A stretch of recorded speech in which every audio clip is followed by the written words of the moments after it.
Welcome to Samba Samba. Enjoy the video. You start by confirming the printer model and the operating system so you download the correct driver. Once done, note the exact error code from the print queue or the device panel because that directs which fix to use. Make sure you have administrator rights and a stable internet connection to fetch installers.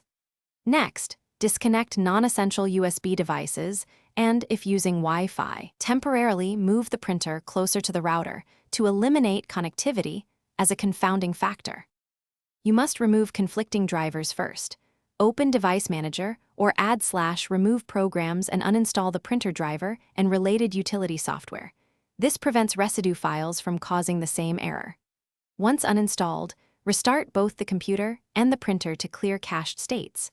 When reinstalling, use the manufacturer's installer when possible and select Custom Install to avoid bundled software. If the installer asks, choose the correct port or network configuration. You finish by printing a self-test from the printer and a test page from your computer to confirm both firmware and driver work together. Once those succeed, print a sample document to validate formatting.